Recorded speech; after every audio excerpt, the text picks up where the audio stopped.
बिस्मिल्लाहिर्रहमानिर्रहीम। अस्सलाम वालेकुम। जो मेरे चैनल पर नए हैं वो सब्सक्राइब कर दें, बेल आइकन को क्लिक कर दें ताकि मेरी हर न्यू आने वाली वीडियो की अपडेट सबसे पहले आपकी समाअतों तक पहुंच सके। चाहत अपनी बालकनी में खड़ी पर्दों को सेट कर रही थी। अचानक उसकी नज़र सामने एक घर पर पड़ी। वो बड़े मज़े से जूस पीने में मसरूफ़ था और कानों में हैंड फ्री लगा था। वो टेरेस पर खड़ा रोड का बगौर मुआयना कर रहा था। चाहत उसे देखकर मुस्कुरा पड़ी और दिल ही दिल में बोली, इसका कोई सिक्का इस रोड पर जेब से निकलकर गिर गया है। वो लड़का काफ़ी हैंडसम था मगर उसकी गंदुमी रंगत बड़ी दिलकश थी। वो उसे एक टिक देख रही थी कि अचानक उस लड़के की नज़र भी जूस पीते पीते सामने चाहत पर पड़ी। चाहत एकदम भौंचकी सी हो गई थी। उसकी आंखों में एक शार्प चमक थी, जैसे किसी ने उसकी आंखों में सामने से शीशे को मारा हो सूरज के सामने रखकर। वो पर्दे की ओट में हो गई। अब वो अंदर अपने रूम में आ गई थी। अम्मी, आज रात के डिनर में क्या मेन्यू है? हाँ चाहत, मुलाजमा फ़कीरा से कह दो कोफ्ते और मटर पुलाव बनेगा। मैं ज़रा काम से जा रही हूँ। ओके अम्मी, मैं कह दूँगी। अम्मी ने चाहत के माथे पर बूसा दिया और अल्लाह हाफिज़ करके चली गई। चाहत के यूनिवर्सिटी में आज फर्स्ट डे था। वो कराची से पिंडी में शिफ्ट हुए थे। चाहत के पापा आर्मी में कर्नल थे तो विजिटिंग तो आम सी बात होती थी। इस शोबे में मुल्क की खिदमत आसान नहीं, बहुत कुर्बानियाँ देना पड़ती हैं और फैमिली की सपोर्ट इसमें नहायत ज़रूरी है। ड्राइवर ने कार निकाली तो कुछ देर में चाहत भी बाहर आ गई। वो अंदर लॉन से कार में नहीं बैठती थी। जैसे ही वो कार में बैठी तो उसने उसी लड़के को अपनी हैवी बाइक पर उसके घर से निकलते देखा। वो बहुत अट्रैक्टिव था। हेलमेट पहनते हुए उसकी नज़र फिर चाहत पर पड़ी। कार यूनिवर्सिटी की जानिब रवा दवा थी। जहाँ कार सिग्नल पर रुकती वहाँ लड़का फिर सामने बाइक को बिल्कुल ग्लास के सामने रोक लेता। अब चाहत को गुस्सा आ रहा था और वो गुस्से से उस लड़के को देखे जा रही थी। अब वो उसको पीछा करने वाला स्टूपिड बॉय समझने लगी। फिर वो भी उसकी यूनिवर्सिटी में दाखिल हुआ। तब चाहत को आइडिया हो गया कि वो भी उसका यानी कि उसी यूनिवर्सिटी का स्टूडेंट है, मगर उसका डिपार्ट अलग था। आज चाहत पिंडी शहर घूमने निकली थी। उसे कोई ख़ास दिलचस्पी नहीं थी। कराची की लेट नाइट तफरी बमुश्किल ही दूसरे शहरों में नज़र आती है। पापा, आपसे एक बात करनी है। हाँ बेटा, चाहत बोलो। पापा, मुझे कराची आप हॉस्टल में शिफ्ट करवा दें। मुझे यहाँ बहुत बोरियत होती है। चाहत उनकी इकलौती बेटी थी। अरे ये क्या कह रही हो, और हम तुम्हें वहाँ भेजकर खुद बदसकून हो जाएं? मामा बोली, जी अशफाक साहिब, जब आपकी बेटी की शादी हो जाएगी तब भी तो आप रह लेंगे ना, तो फिर एतराज़ कैसा? जब इसका दिल नहीं लग रहा, इसके तमाम फ्रेंड्स तो वहीं रह गए हैं, कहीं नहीं जा रही, और शादी करके मैं दुल्हा लाऊंगा, इसकी विदाई नहीं करूंगा, ये मेरी जान के साथ रहेगी। खूब हंसी मजाक हो रहा था। रोमान चानी माल तो ज़बरदस्त थे, बस नज़र में आने की देर थी। उर्फी, ये बता कार्रवाई कब करनी है? बस कल संडे निकल जाए, पीर को मज़े ही मज़े। चाहत आज फिर अपने टेरेस पर उसको टहलते हुए देख रही थी। है कोई अजीब सा, रोज़ 5 बजे हाजिरी इस लड़के की पक्की है। मजाल है जो कभी टाइम से आगे पीछे हुआ हो। अब इस लड़के की नज़र पड़ी। चाहत हड़बड़ा गई। वो उसको पिछले कोई 5 मिनट से बगौर देख रही थी। इस लड़के ने चाहत को बिना किसी रिस्पॉन्स के देखा और अंदर चला गया। चाहत शर्मिंदा हो गई। पता नहीं क्या सोचेगा, और सोचे तो सोचे, हमें क्या, हम कोई पागल थोड़ी इस बोर शहर में बोर होने आए हैं। आज संडे था। चाहत अपनी कज़न रमल से अमेरिका बात कर रही थी। बात करते करते उसकी नज़र सामने टेरेस पर पड़ी। उसने घड़ी पर देखा जो कि 5:15 बजा रही थी। वो आज कहीं गया होगा, वरना दोस्तों से फिक्स टाइम पर अपने जूस और हैंड फ्री के साथ हाजिर हो जाता है। और मुझे क्या, आए ना आए, हु केयर्स। वो मुसलसल कर्टन को हटा हटा कर टेरेस पर देखती रही थी, पर आज वो न था।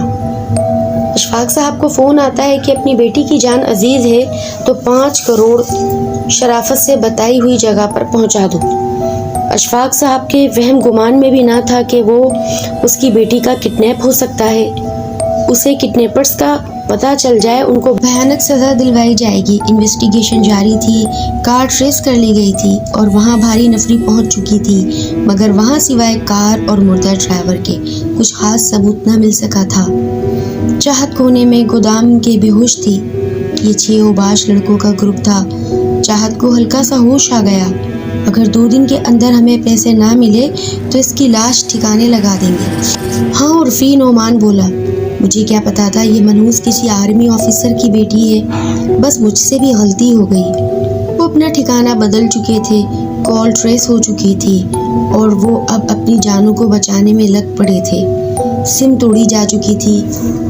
عرفی، میں تو کہتا ہوں اسے ابھی نمٹاؤ اور جلدی سے یہاں سے کٹو۔ کتوں کے بھونکنے کی آوازیں آ رہی تھیں اور کتوں نے آدھی ٹوٹی دیواروں سے اب اندر داخل ہو کر پورے کوارٹر کو گھیرے میں لے لیا تھا۔ ارے یہ کتے کتنے سارے ہیں عرفی، یہ تو پورا ٹولہ ہے۔ گیٹ اندر سے لاک تھے اور کتے مسلسل بھونک رہے تھے۔ اب کتے خاموش ہو چکے تھے۔ نعمان بولا، عرفی چیک کر، شاید چلے گئے۔ نہیں یار، مجھے ڈر لگ رہا ہے۔ منیر تو جا، صبر کر نعمان، میں دیکھتا ہوں۔ چاہت مکمل ہوش میں آ کر شور مچانے لگی تھی۔ وہ سمجھ چکی تھی کہ آرمی کے کتے آفیسرز کے ساتھ انٹری دے چکے ہیں۔ اب دروازے پر زور زور سے دستک شروع۔ اب عرفی نے چاہت کو زور سے لات رسید کری، نازیبا الفاظ بولے، اٹھ، اگر تیرے رشتہ دار نکلے تو ہمارے ساتھ تو بھی مرے گی۔ وہ اب سب چاہت پر اپنی اپنی پسٹل تان چکے تھے۔ خاموشی نے سکوت توڑا اور دروازہ زوردار آواز سے ٹوٹ گیا۔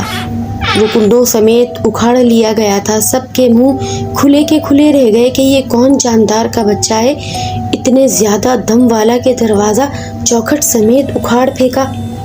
وہ اندر سے چیخے، اگر کوئی بھی اندر داخل ہوا ہم سب اسے گولیوں سے بھون دیں گے۔ غرض نہ کتوں کی آوازیں، نہ کوئی حرکت ہو رہی ہے، نہ کسی کے بولنے کی آوازیں آ رہی ہیں۔ گہرا سناٹا چھا چکا تھا۔ نعمان جو گروپ کا لیڈر تھا بولا، منیر چل جا کر دیکھ کون سا ڈرامہ ہے، پتہ چل جائے گا۔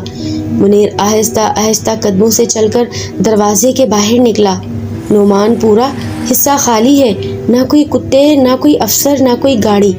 اب سب چاہت سمیت چونکے اور عرفی اور دیگر بندے بھی دروازے سے باہر نکل آئے۔ چند قدم آگے چلے ہوں گے، نعمان نے اب تک چاہت کے سر پر پسٹل تان رکھی تھی۔ اچانک کوارٹر کی چھت سے کتوں نے چھلانگیں لگانا شروع کر دیں اور ایک ایک بندے کو 4 کتوں نے منٹوں سیکنڈوں میں چیر پھاڑ ڈالا اور سب کے سب اپنی اپنی لاش کے سامنے بیٹھتے چلے گئے اور کسی کی نظر بھی اندر کی جانب نہ گئی۔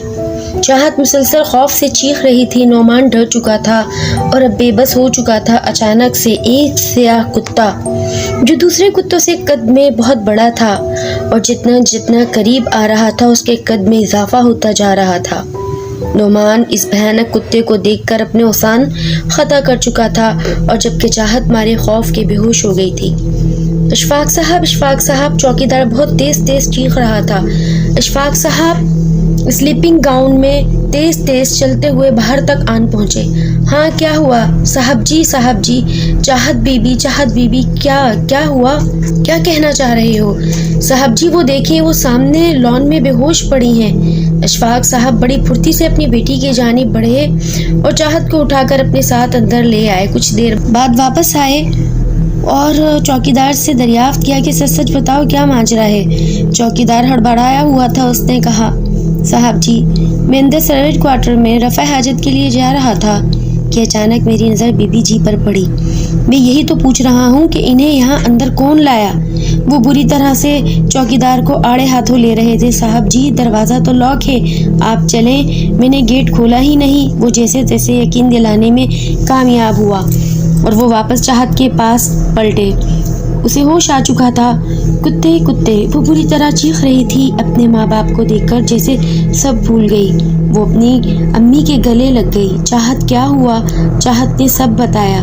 غیر یقینی سی بات ہے، ناممکن ہو نہیں سکتا اشفاق، پر ہماری بیٹی ہم دونوں کے درمیان زندہ کھڑی ہے۔ یہ کوئی معجزہ ہوا ہے، اللہ کی مدد ہوئی ہے۔ صبح جائے وقوع پر سے 6 کڈنیپرز کی چیری پھاڑی لاشیں مل چکی تھیں اور حملہ آور کتوں کے نام FIR کٹی۔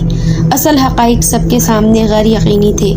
चाहत की किडनैपिंग सुनकर तमाम दोस्त करीबी अहबाब कराची से पिंडी पहुंच चुके थे और अब चाहत बहुत बेहतर और खौफ से बाहर आती जा रही थी।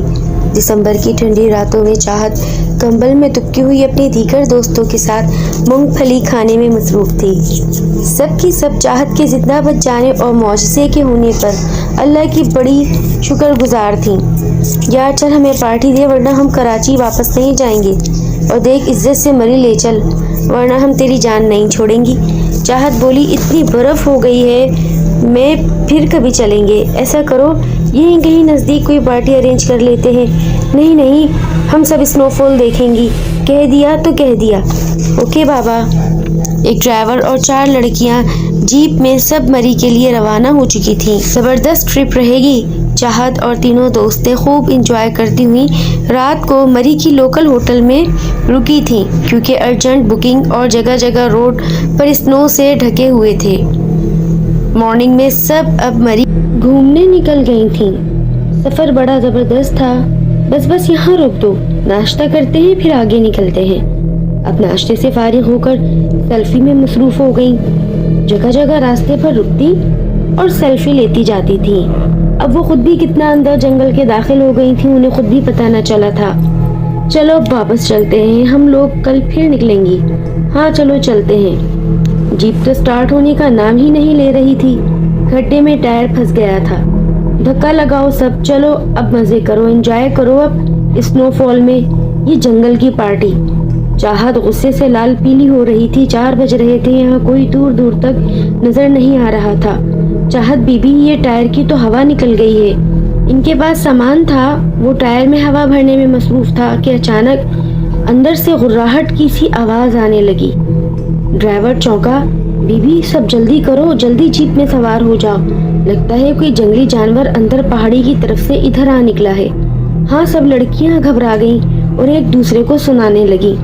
चाहत बोली अब एक दूसरे को इल्जाम देने से बेहतर है कि निकलने की करो।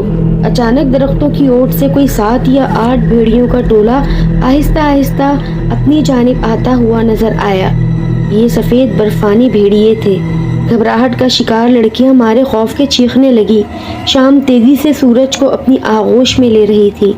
जीप फंसी हुई थी, अब सिवाय भागने के कोई रास्ता न था। अब वो दूसरी जानिब दौड़ लगा चुकी थी। भेड़ियों का गौल अब अजीब आवाज़ में गुल कर रहा था और अब बारी उनकी थी दावत उड़ाने की। सूरज भी अब गायब हो गया था। लड़कियों के पास न टॉर्च लाइट थी, अपने फ़ोन वो मारे खौफ के जीप में ही छोड़ चुकी थी। वाहिद एक ड्राइवर ही उनका आसरा था। भेड़ियों ने अब लड़कियों की जानिब दौड़ना शुरू कर दिया था। वो जीप को ऊंचाई पर चढ़वा कर ले तो गई थी, अनजाने खतरे से बेगानी थी। बस जीप का वहाँ ख़राब होना था, जबकि वहाँ न बंदा था न कोई बंदे की ज़ात। एक छोटा सा हट था। अब ये पांचों वहाँ हट में दाखिल हो गई थी और बिना कुंडी के दरवाजे पर ड्राइवर टेक लगाकर खड़ा था। भेड़िए चारों तरफ से उनको घेर चुके थे। अब वो सब अपने अपने पेरेंट्स को याद करके रो रही थी। चाहत बोली अल्लाह को याद करो, हम मौत की वादी में फंस गए हैं। अगर वो चाहे तो हमको जिंदा सलामत निकाल लेगा इंशाअल्लाह। अचानक भेड़ियों में अभी आवाज़ें आना शुरू हो गईं कि एक दूसरे पर झपट रहे हों। चाहत साथ खड़ी खिड़की के बाहर झांकने लगी तो एक भेड़िया दूसरे भेड़ियों को ऐसे भंबोड़ रहा था जैसे कोई खून की होली खेल रहा हो। उसे वो रात याद आ गई, वो दराज कद का कुत्ता और आज उतना ही दराज कद का भेड़िया जो इन सफ़ेद बर्फानी भेड़ियों से लंबा और एकदम स्याह था। चांद की सफ़ेद चांदनी जो दरख्तों से छन कर बरस रही थी। चाहत दम बखुद सब तमाशा देख रही थी। सब भेड़िए मारे जा चुके थे। वो अकेला भेड़िया जिसने पूरी तेज आवाज़ से एक फतह सुना दी थी, अब वो एक जानिब चल पड़ा था। काफ़ी देर गुजर जाने के बाद अब कोई आवाज़ ना आई तो मुतमईन होकर ड्राइवर बाहर निकला और काफ़ी आगे तक मुतमईन होकर आया। चलिए कोई ख़तरा नज़र नहीं आ रहा। सब डरते डरते एक दूसरे का हाथ पकड़े चलती रही। चाहत अब इन सब के पीछे बड़ी अजीब सी सोचों में चल रही थी। वो चलते चलते जीप तक पहुंच चुकी थी। एक दरख्त की ओट में चाहत को चांद की रोशनी में कुछ नज़र आया। जीप अब गड्ढे से निकाल ली गई थी। चाहत थोड़ा आगे बढ़ी। बीबी किधर जा रही हैं? वो बिना जवाब दिए उस दरख्त की ओट तक पहुंचना चाहती थी। उसका दिल कुछ कह रहा था। वो बड़ी जोरों से धड़क रहा था। तुम कौन हो? हमें छुपकर क्यों देख रहे थे और इस वक्त हमारा ताक़ुब क्यों कर रहे हो? हमारी मदद करने इस जीप को धक्का लगाने क्यों नहीं आए? इंसानियत कोई चीज़ होती है? वो पीट करे खड़ा था। उसका चेहरा आधा रुमाल से छिपा हुआ था। चाहत ने उसे जोर से कंधे से अपनी जानिब घुमाया और उसकी तेज चमकदार आंखों की ताब न ला सकी। ये वही आंखें थी, वो उन्हें पहचान चुकी थी। तुम्हारा पीछा कब से कर रहा हूँ। चाहत, तुम्हें मैं नजर क्यों नहीं आया? चाहत, मुझे छुप छुप कर देखा करती हो, मुझे अपने पास महसूस क्यों ना किया? मैंने तुम्हें कब किस तकलीफ से ना बचाया? कौन था जो तुम्हें पिछली दफा बचाकर घर खैरियत से पहुंचा के आ गया और कौन है जो आज तुम्हें बचाने पहुंचाए? तुम मुझे क्यों नहीं पहचानी, बताओ? मेरी नजरों की चमक में तड़प दिखाई नहीं दी। वो बोल रहा था और चाहत उसके मुंह से वो रुमाल का लगा नकाब हटा चुकी थी। वो अचानक झटके से पीछे हटा और बोला, तुम्हें कोई हक नहीं मुझे छूने का। चाहत रो रही थी और अब बोला, ये एहसास अब तुम्हारे दिल में ता जिंदगी लाजवाल रहेगा। वो कहता जाता और दूर होता जाता। वो बोझल कदमों से वापस लौट गई थी। अब भी वो रोज उसका टेरेस पर इंतजार करती थी, मगर वो उसे आज तक नजर न आया था। चाहत के दिल में एक लासवाल मोहब्बत जन्म ले चुकी थी, जिसे वो चाहकर भी किसी से बांट नहीं सकती थी। सालों तक की खामोश चाहत उसकी ता जिंदगी तक उसके दिल के एक बंद घरोने में कैद रही, जिसे सिवाय उसके रब के कोई ना जान सका। ज़रूरी नहीं मोहब्बत में कुछ लो और कुछ दो, कुछ सिर्फ दुनिया में देना जानते हैं, यादों की तड़प देकर हमेशा के लिए लाजवाल कर जाते हैं। उम्मीद है लिस्टर्स आपको मेरी स्टोरी बहुत पसंद आई होगी। जाते जाते मेरे चैनल को सब्सक्राइब करना ना भूलें, लाइक कमेंट शेयर ज़रूर करें और मिलते हैं अपनी नेक्स्ट स्टोरी के साथ। तब तक के लिए अपना बहुत ख्याल रखें। अल्लाह हाफिज़।